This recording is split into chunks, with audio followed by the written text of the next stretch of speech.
All right. And Annie, you are on with Jimmy and Scott. How are you? I'm good. How are you? We're doing great. We're doing great. Happy you called. What's the point you're trying to make today? So what I want to start off with is by outlining that if a machine or a system has the qualities of design, why can't we infer that they're designed? I'm not sure what you mean. Like, if a machine has the qualities of design, why cannot we infer the machine is designed? I can infer a machine is designed. Is that what you're? I mean, I know machines are designed. But the cell, for example, is a machine. So if well, what are these properties that you're talking about? Okay. Give us some of these properties that you're looking for. What are the properties of being designed? I suspect that Jimmy knows that a machine is designed, but because he probably knows some machinists, he probably knows some engineers, he probably maybe has seen a factory or two in his life. He kind of knows that that kind of thing happens. And so we didn't just walk into we didn't just see a car and wonder where that came from and say, you know what, there must be a car manufacturer somewhere in the world here.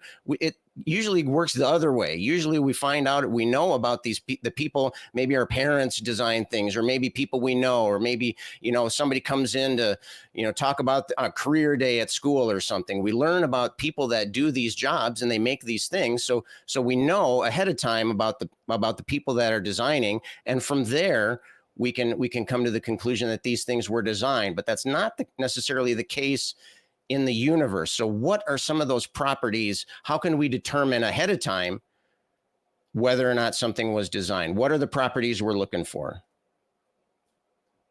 So the properties of design, there are 5 qualities: complexity and specificity. Complexity and specificity, okay. Is that one property, or is that 2 separate ones? Yes. Okay, so I'll number them then. That was 1. So the first one is complexity and specificity. Okay. The second one is purpose. The second one is purpose and function. The third one is patterns and regularities. And the fourth one is irreducible complexity. And the fifth one is contains information.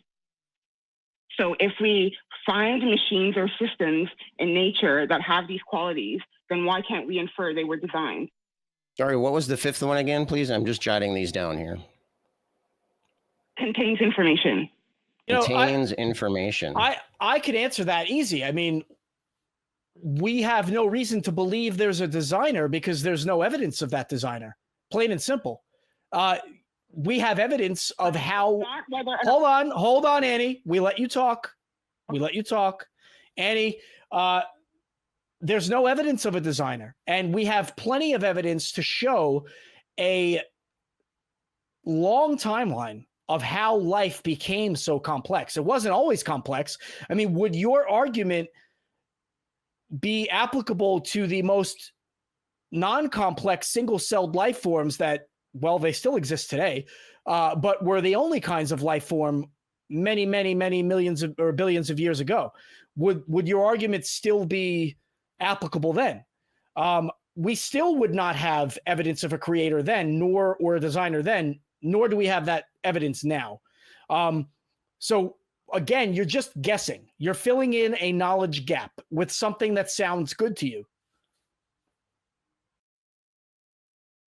Let me just point out that the question is not about the designer. The question is about the natural machine or system. If it has qualities of design, most or all of them, then why can't we infer that that machine or system wasn't also designed? Wait, now you're saying most or all. So how many of these are required to come to the conclusion of design? How many out of these 5 properties you gave us, what would be the bare minimum? It doesn't matter. Let's just stick with all. Okay. Okay. So how can you determine a purpose of something?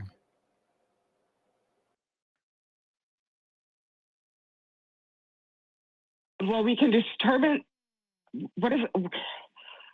You said if something has purpose and function, that was one of your properties. And then you said, if we're missing any of these properties, then we can't conclude it was designed. So how do you come to the conclusion that something has a purpose? Okay, I did not say that if something is missing these qualities, we cannot conclude they are designed.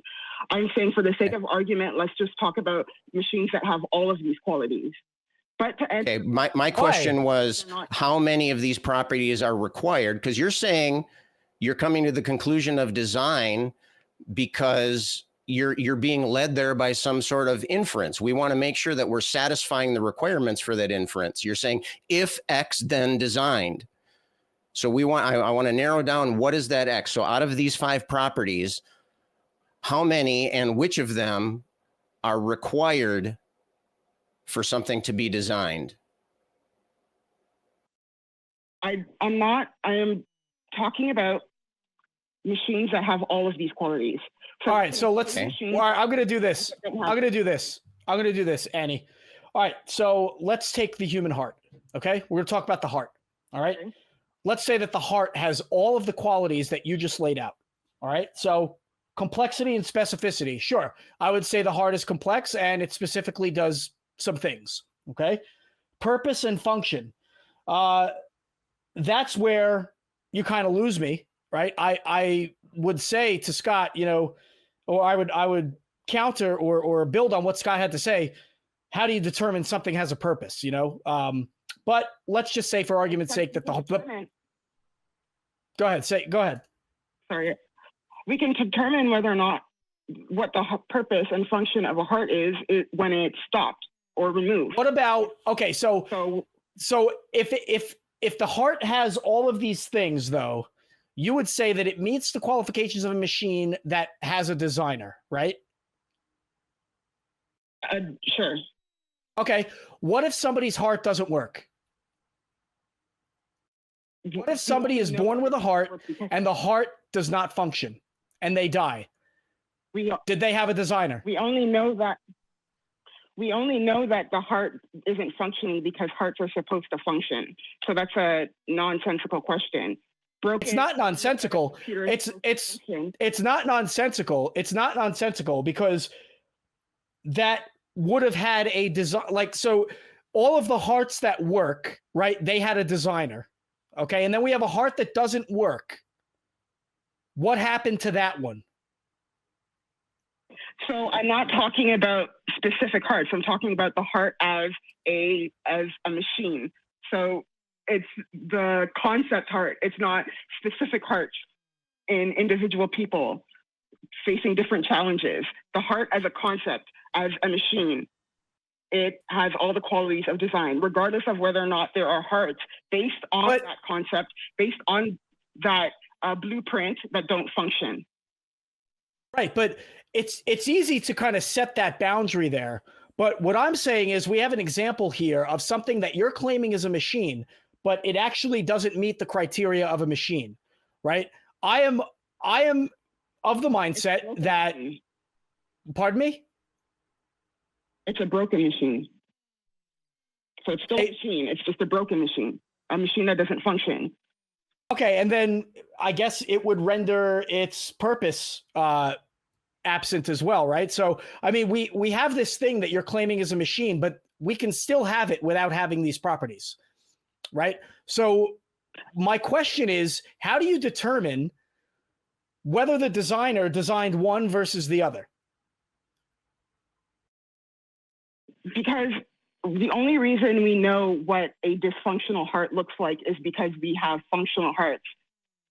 So you're asking me, how do we know that darkness is,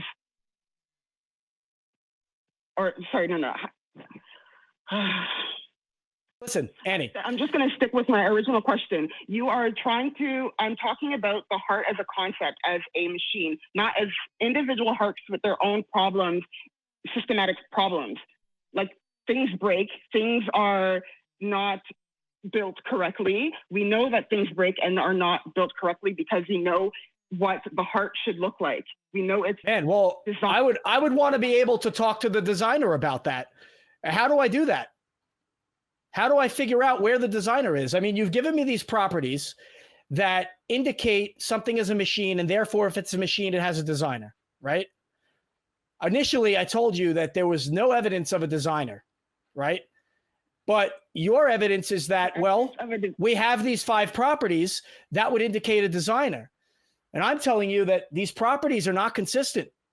These properties are very imperfect. These properties don't always show up in these machines that you're talking about. And therefore, that's poor evidence of a designer.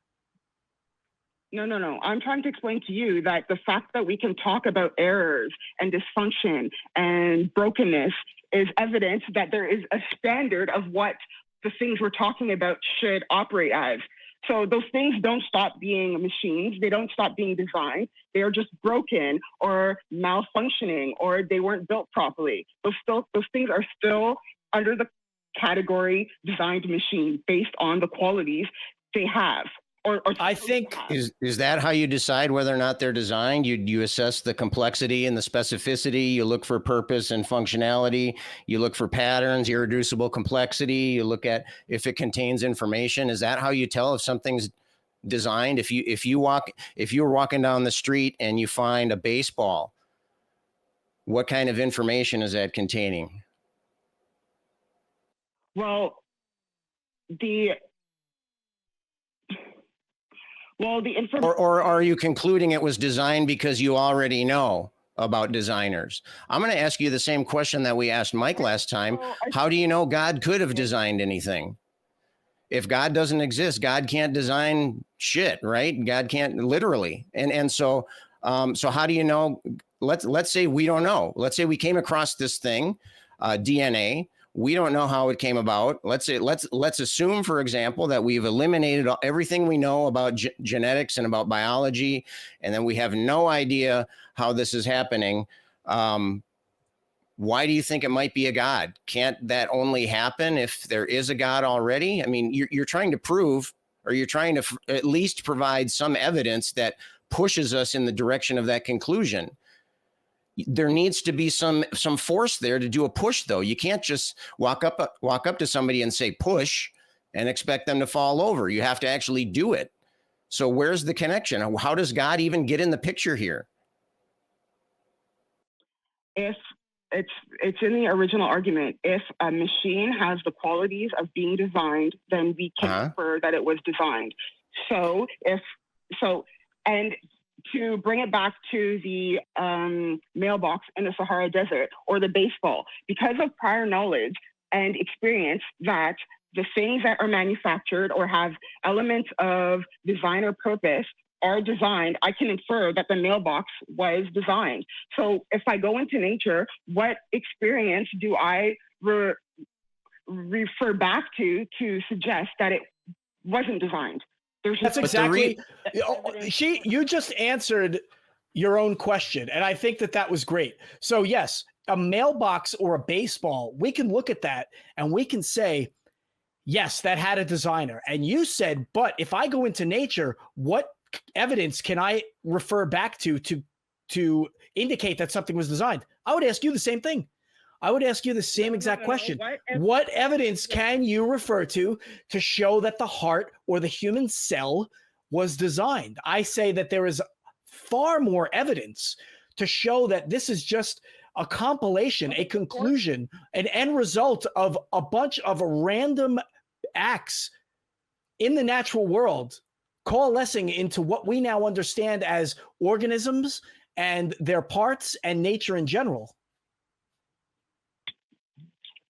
So my question was actually, we have no referential experience or evidence that the elements of design arise in objects or machines or systems without a designer. There's nothing I can refer to. We have no evidence that they arrive in an organism.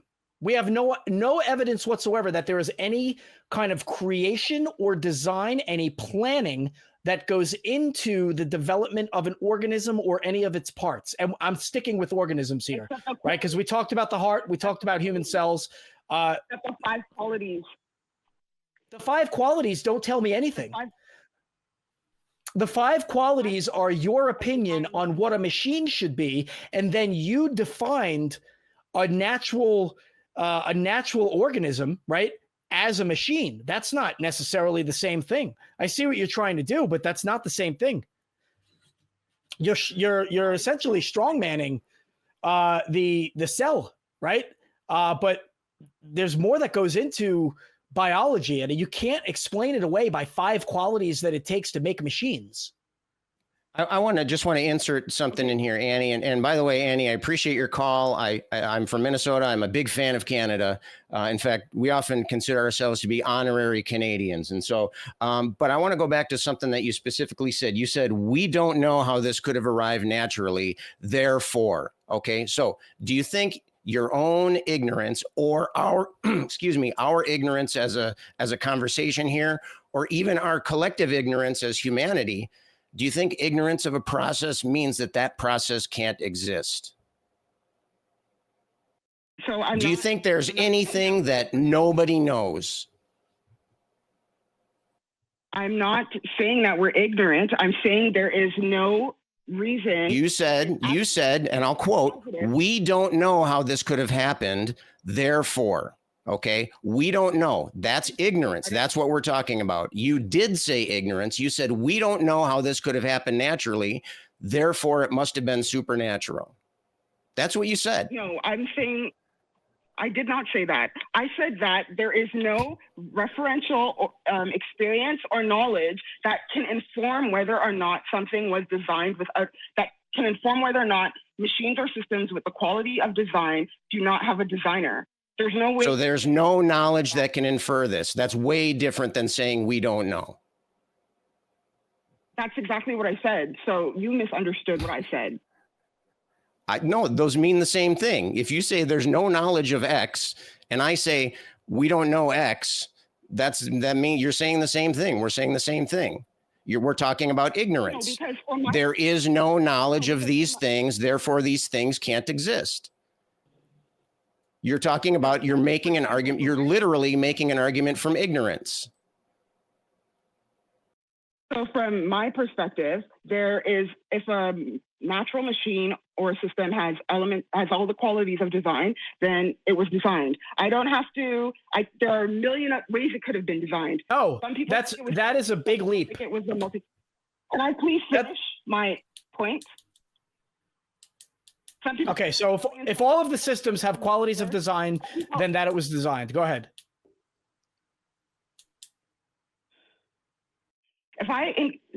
So what I infer from machines and systems that have the qualities of design is that they're designed. Perhaps there are a million ways they could have been designed, but from the evidence, I conclude it was at least designed. You, on the other hand, want to leave room for the possibility that it wasn't designed. There is no good reason to leave that room. Yes, there is. Yes, there is. Yes, there is. Then we should infer that it was designed. That's how. No, because you're taking these qualities. I don't even know where you got them from, right? But you're taking these qualities and you're saying, these are my standards, and these systems in the human body, let's say, meet these standards. Therefore, there was a designer. And I'm saying, A, how do we know that those standards even define what it means to be designed, number one? Number two, where is the designer? What designer are you talking about? You are just making up some inference here, right? And then you are assuming the conclusion without supporting it with any evidence. You know, how do you tie a God or tie a designer to what you are saying? What evidence of me, if they were to cut my body open, would make a doctor or a scientist say, aha, he was designed by a designer, right? What evidence is there? So I have irreducible complexity. I have function. I have purpose. I have patterns and regularities and specificity. What am I specific to? What's the specificity of me? Reproduction. Okay, so I can reproduce. So I have one of the qualities that indicates I was designed. Right. Okay. Annie, you are just confirming something that I was saying earlier. I said that I asked you if these things were required for there to be design, and you said no. We're just talking about things that happen to have these five things. But then now you're saying that the existence of these 5 properties in a thing entails a designer. Okay, so what that means is that if these things are here, you know there must be a designer. Okay, so that's the connection you must make. But I would even take it even further than that. What if we were to grant you? Okay, I don't think you've made your case for a designer by any stretch of the imagination. I think appeals to ignorance and appeals to authority and that kind of thing. I think that totally undermines your entire case here. But let's assume that you made the case that DNA was designed. Okay, take me to God now from that. DNA has all of the qualities of design. So I would, if we're granting that DNA was designed for the sake of argument, now take us those last few steps. How do you get from there to God? well, I didn't call in to take, maybe I did, but I think that first, Annie, let me fill in your silence for a second. Let me answer the question. I have the answer. If the universe has evidence of the qualities of design, then I infer that it was designed. So that person, that thing that designed the universe would be God. That's how I go from designer to God. So you have two burdens of proof to meet now. Okay. One, that all of the design qualities are in fact design qualities.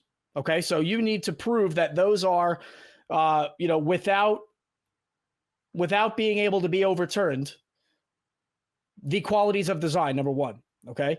And then number two, you took a huge leap, which is exactly what Scott was talking about. You said, therefore, that designer is God. Well, if you can prove the first premise, you still have to prove the second one. And we haven't arrived there. So, you say that something has these qualities, which I don't think that there's any consensus on. I'm not sure, maybe. But even so, that, let's say, design across the world of scholarship, of science, of medicine even, let's say all things that were designed have in common the qualities that you listed. How do we know God, your God specifically, is the designer? I didn't come with a God in specific. If you just said that. Has the qualities of being, I didn't come with a specific God. So I would call whoever designed the universe God. Whoever or whatever, right? Are you assuming it's a who? That's a leap too. You're going from the universe was designed to a who designed it, right? So how do you even make that leap? It doesn't matter who or what. It doesn't matter who or what. So you're saying the universe was designed, and whatever was the cause of that design, that's what we're going to call God. Is that what you're saying? Exactly. So when you call into the Atheist Community of Austin, do you think that's what we mean when we say we're atheists? Do you think that we don't think that the universe exists, or do you think that we're trying to deny the existence of some existent or some kind of power or some kind of thing out there that did, or do you think we're talking about a person? I think when I speak to atheists, they all say they lack a belief in all God or gods. So it wouldn't matter. And when they say that, do you think they mean you can define the word God to be anything you want, and then I guess we have to deny it, not believe its existence? If I said God is this pencil, then I'm a theist. If I say God is not that pencil, then I'm not. So so do you think that when you're making these kind of implications, do you think you're trying to sneak in your definition here? Well, I don't know what it could have caused, but whoever it was, we're going to call that God. I mean, do you think that that's a convincing argument that we're gonna fall for that? I didn't call in to make a defense for God, only that the evidence of design in the universe suggests that it was designed. You are Yeah, free but to believe whatever it is. Are you willing to get to the point of accepting that? no, I don't accept your standards. I don't accept. I You don't. just haven't made your case. Yeah, I don't accept your standards. Your 5 qualities that define something as a machine. I don't understand the human body or the human heart to be a machine in the way that you designed it. Excuse me, in the way that you described it. And I don't. Okay, well, then what are your?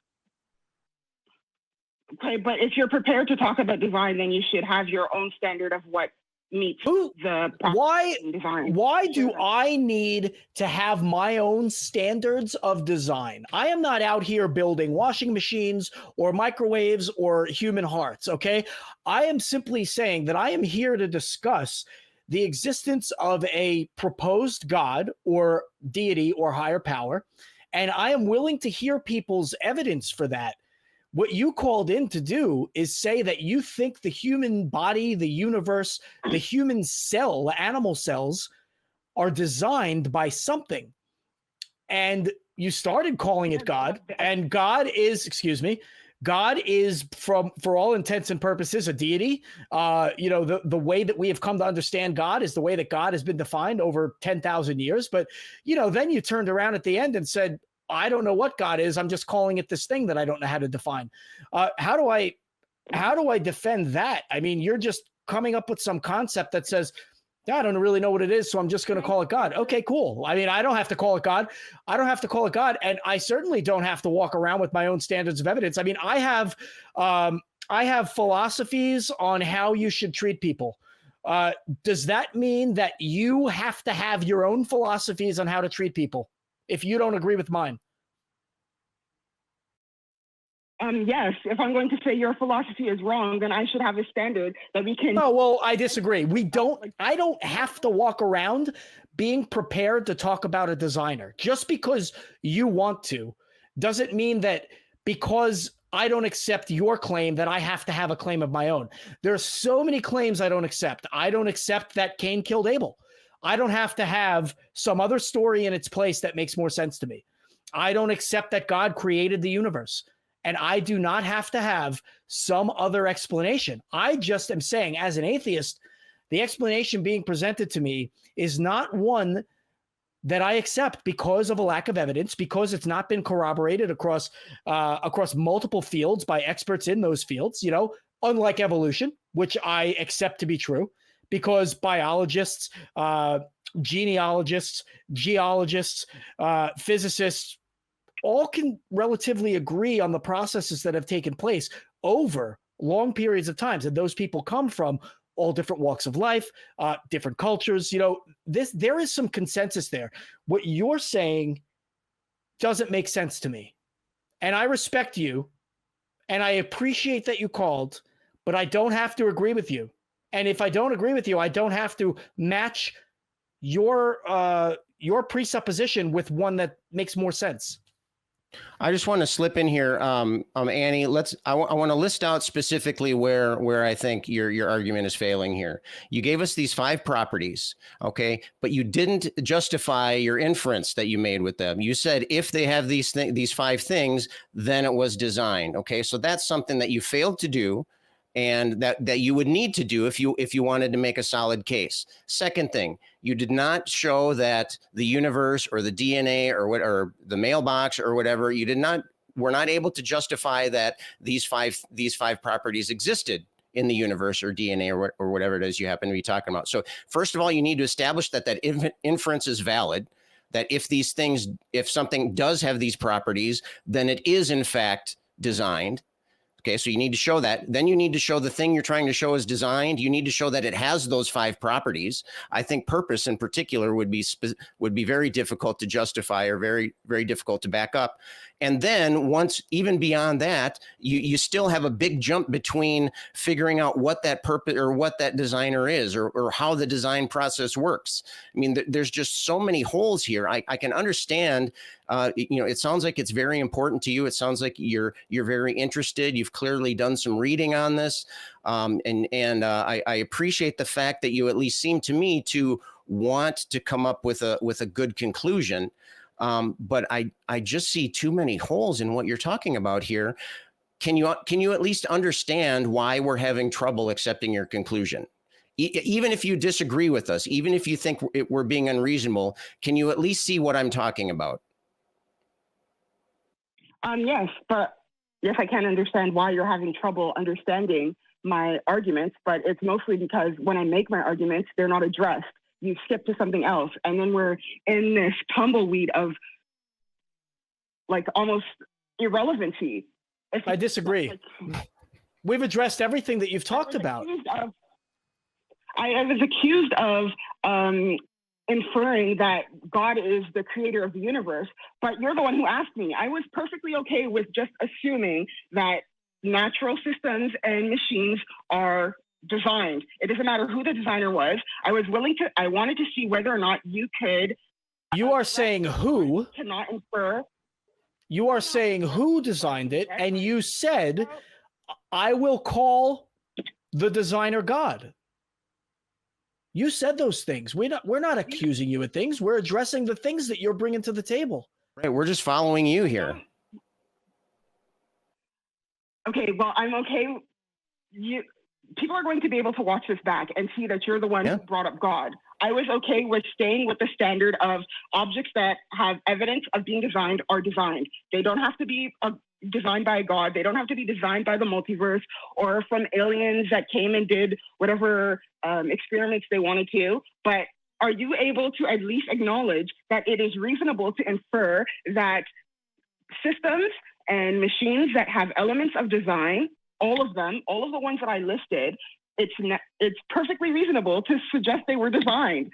By calling them elements of design, you're presuming your conclusion, right? So let's set that. We don't want to be, we don't want to beg the question here. So if by calling them elements of design, you're jumping over that first hurdle that I mentioned before.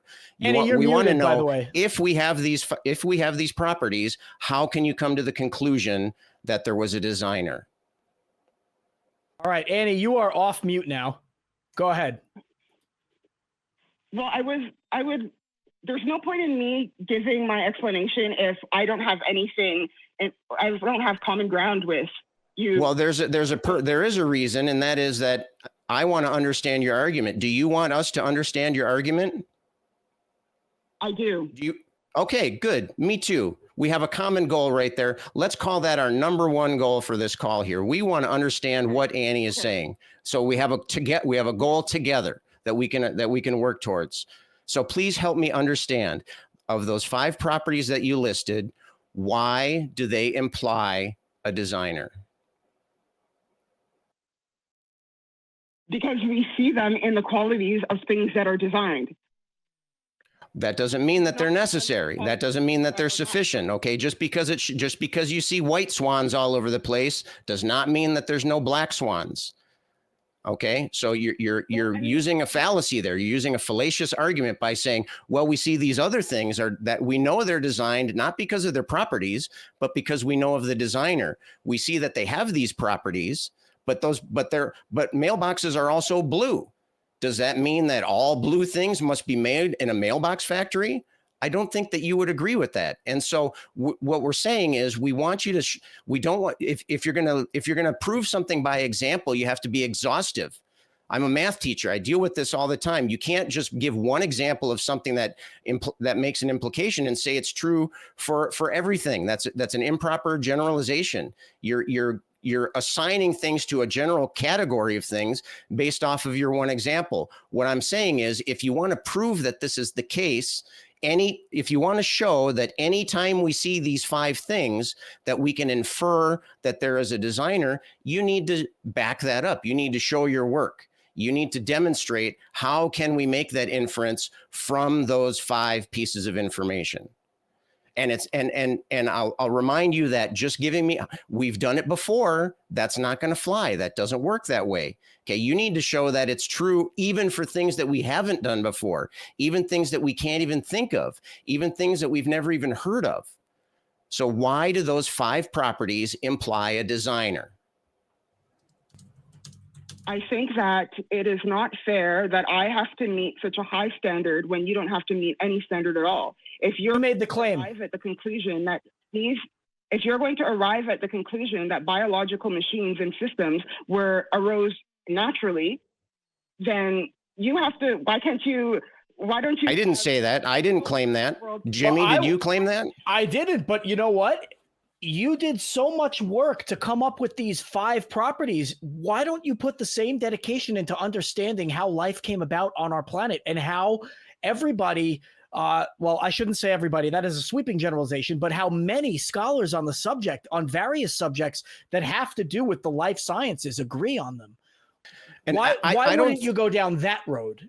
I don't think that us asking you to justify your premises is setting the bar too high. We're not giving you such a high standard of evidence. We're asking you to back up what you're saying. Okay, so the standard of evidence that something is designed would be evidence that it is designed. So what would those evidences be, in your opinion? There you're assuming that these are evidence of design. What I'm saying is, how do you know these are evidence of design? But I'm asking your opinion of what evidence of a designed machine would look like. How would we be able to tell the difference between a machine that was designed and occurred naturally? I would say there might be multiple ways, but the one that immediately comes to mind is if the designer walks up to me, shakes my hand and says, "Hey, I designed that thing and here's how I did it." And that's where we're talking about the argument from ignorance, the big leap that you're not making. You can be correct about these things in nature having characteristics that are in common with things that we know to be designed, but you're talking about coincidence at best. What you're not doing is providing us the designer, and you can call it God or not God or whatever you want. But in the end, you called an atheist show where we tell people to call in with their beliefs and what they believe and why. And, typically the designer is associated with God. And you said that you would call the designer God, but you haven't presented any proof of that. And so, that's kind of where we're stuck. It's fine. I could say, hey, we design things all the time that have the number 4 in them, right? There's 4 legs to a table. There's 4 walls to a house. And, these humans have 4 appendages. Wow, that's probably designed. I just made up my own standard of design, but now I have to provide the designer. And that's just something I can't do. And that's something that you haven't done. And Annie, I say that respectfully because I really appreciate your call. I appreciate all your calls, actually. I'm actually a big fan of yours. You've called Truth Wanted before. I think you've called, multiple times. I've heard your calls, and I appreciate that you continue to call, and I encourage you to keep calling in. You haven't swayed myself or Scott one way or the other. Maybe you'll watch this back and see where we're coming from, but we're going to have to let you go. So I appreciate your time.